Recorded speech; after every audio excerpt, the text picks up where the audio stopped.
it was just pissing me off earlier. I don't even know what was going on there, but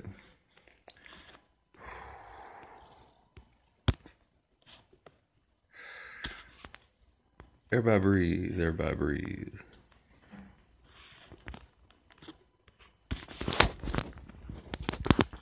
Chapter 3, Journey to Egypt. Pythagoras had benefited by the instruction of Thales. Is that Thales?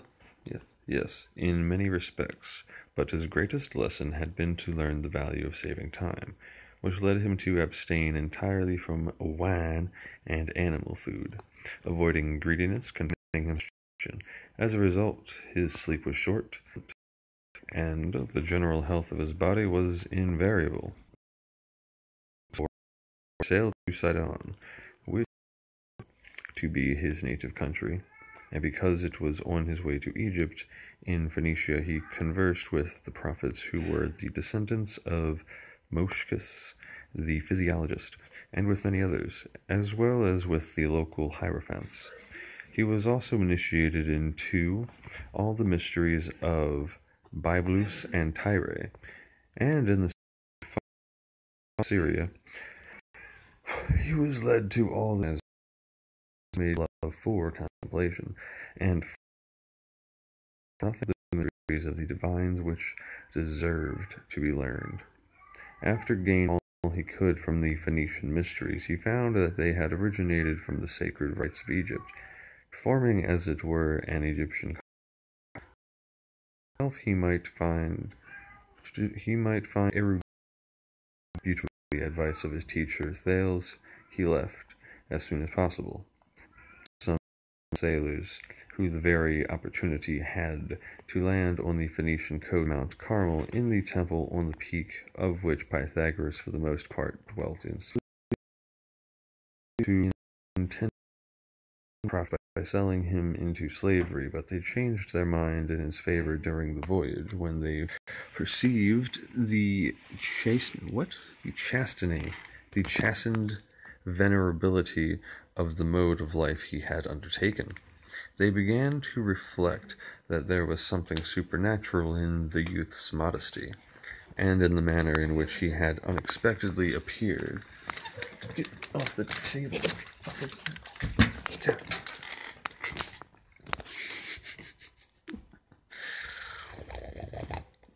They began to reflect that there was something supernatural. There was a manner which unexpectedly appeared to them in their landing from the summit of Mount Carmel, which they know to be more sacred than other mountains, and quite inaccessible to the vulgar, he had leisurely descended without looking back, avoiding all delay from precipices or tilted rocks, and that when he came to the boat he had nothing more than bound for Egypt, and farther that on their answering affirmative gotten aboard, had during the whole trip sat silently, where he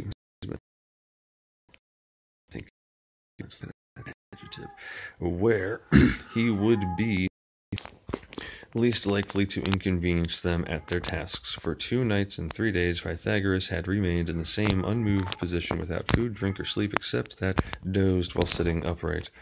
Moreover, the sailors considered that, contrary to their expectations, their voyage had been on board. From all these circumstances they concluded that a very dim had passed over with them from Syria. It's not unwanted. Unwanted. I've never seen that word before. The remainder of their voyage through a Halion at length happily landed on the Egyptian, on abundant fruits of trees, as if these were the first fruits of their freight.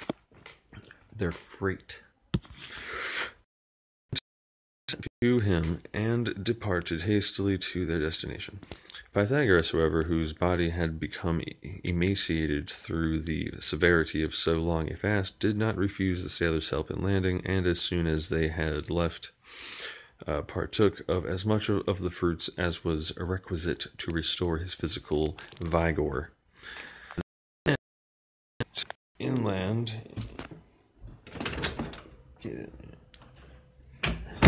then he went inland in entire safety, preserving his wonted tranquility and modesty. Chapter 4. Studies in Egypt and Babylonia. Here in Egypt he frequented all the temples with the greatest diligence and most studious research, during which time he won the esteem and admiration of all the priests and prophets with whom he associated.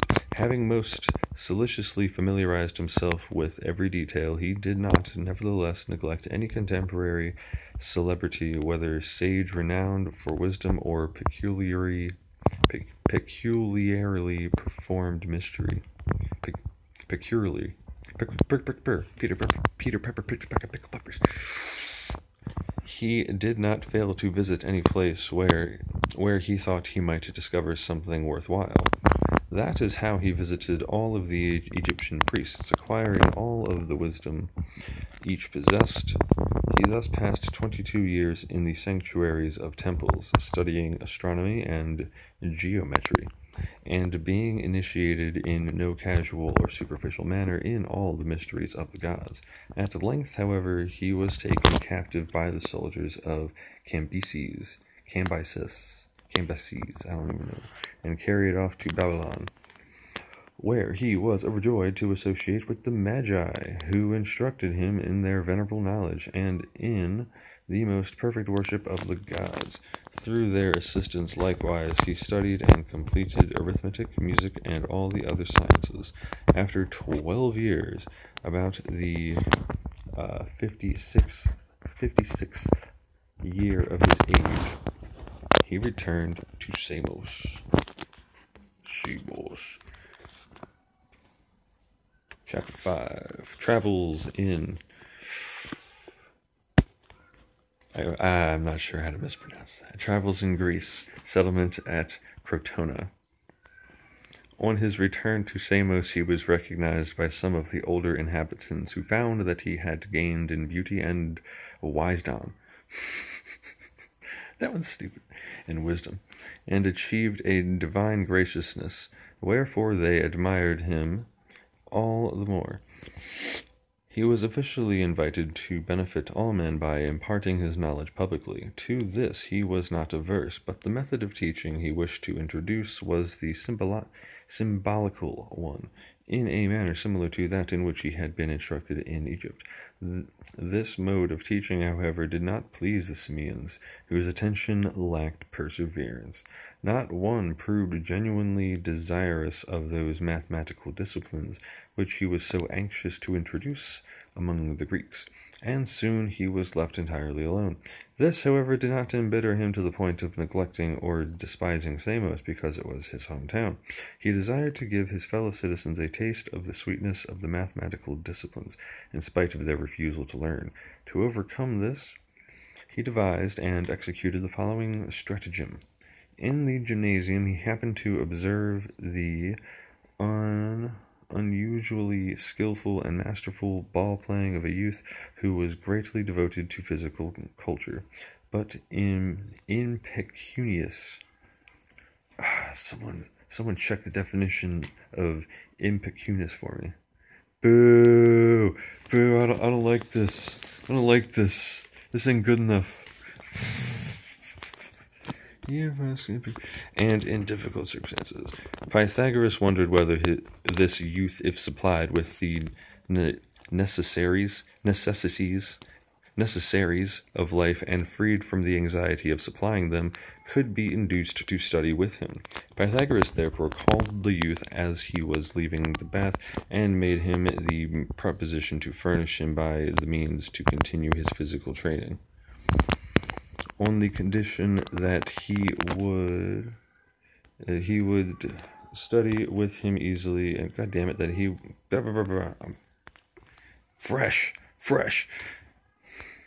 refresh Where am I? Moved by hopes of financial support. That's later.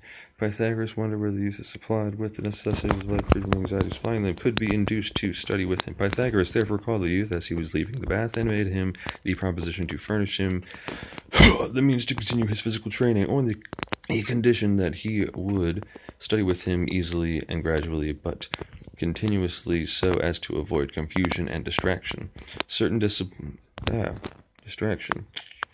discipline which he claimed to have learned from the barbarians in his youth, but which were now beginning to desert him in consequence of the inroads of the forgetfulness of old age. Moved by hopes of financial support, the youth took up the proposition without delay.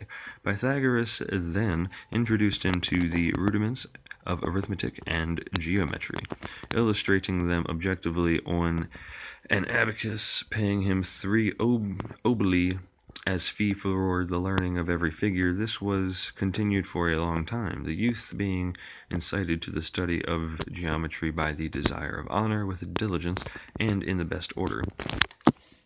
But when the sage observed that the youth had become so captivated by the logic, ingeniousness, and style of those demonstrations to which he had been led to in an orderly way, that he would no longer neglect their pursuit merely because of the sufferings of poverty, Pythagoras pretended poverty, and consequent inability to continue the payment of the 3 oboli fee. On hearing this, the youth replied that even without the fee he could go on learning and receiving this instruction. Then Pythagoras said, "But even I myself am lacking the means to produce food, as he would have to work to earn his living. He ought not to be distracted by the abacus and other trifling occupations." The youth, however, loath to discontinue his studies, replied, "In the future it is I who will provide for you, and repay your kindness in a way resembling that of the stork. For in my turn I will give you 3 oboli for every figure." From this time on, he was so captivated by 3 disciplines that, disciplines? Yes. I thought it said disciples. That, of all the Samians, he alone elected to leave home to follow Pythagoras, being a namesake of this, though differing in patronymy,